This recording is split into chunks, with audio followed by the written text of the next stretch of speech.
série de 3 vidéos sur Stop aux idées reçues sur le co-développement à distance. Alors, il y a tellement d'idées reçues qu'on en a fait 3. Et aujourd'hui, les questions techniques avec Béatrice, facilitatrice de groupe de co-développement, qui se pose des questions techniques. Bonjour Véro, mais oui, j'ai pas un bon réseau, donc je me demande comment ça va marcher. Alors, en fait, je t'invite à prévoir un plan B. Premier plan B, tu as un smartphone et tu prends la 4G, tu fais un partage de connexion. Deuxième plan B, une solution filaire, et à ce moment-là, tu mets le câble.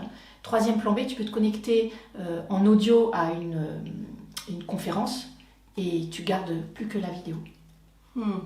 D'accord. Bon, mais j'ai pas non plus le bon matériel. Bon, alors là, on prend 2 minutes, on dit qu'est-ce que c'est que du bon matériel? En fait, il suffit d'avoir un ordinateur, une caméra interne à l'ordinateur ou externe, ça vaut pas très cher, et des petites oreillettes de main libre. D'accord. Bon, et alors, comme je suis pas douée pour la technique, même si j'ai du bon matériel, j'ai vraiment peur qu'il y ait des problèmes. Alors, à ce moment-là, tu peux t'appuyer sur des ressources, tu peux t'entraîner dans ton cadre familial, tu peux demander à des pairs, et puis sinon, il y a des formations et des tutos sur Internet. D'accord, merci.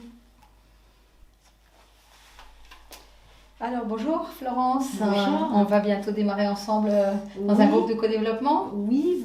Bon, j'ai encore quelques réticences, moi, notamment au niveau de mon matériel et du réseau. Parce qu'en fait, je me rends compte qu'au niveau de mon réseau, j'ai vraiment pas un bon réseau. Bon.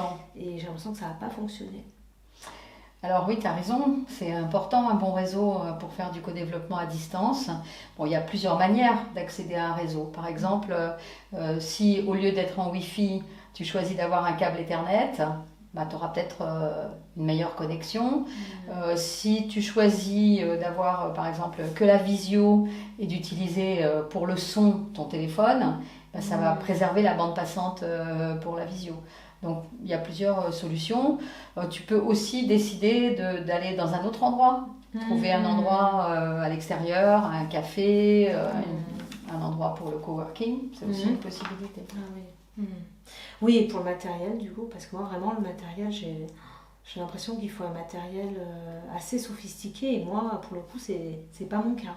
Alors, sophistiqué, oui et non. C'est plutôt qu'il faudrait effectivement avoir quand même une caméra qui donne une bonne vision. Mais ça, c'est vrai que si ta caméra est pas bonne ou si ton PC est trop ancien, tu peux investir dans une caméra, c'est pas très cher. D'accord. Et des écouteurs qui te permettent de préserver la qualité de l'audio et puis qui préservent aussi la qualité de la rencontre pour tout le monde si tu as des écouteurs. Ouais, mais quand tu dis ça, moi je me rends compte finalement que je ne suis pas très douée à la technique. Alors oui, c'est normal que tout le monde ne soit pas au même niveau en ce qui concerne la technique.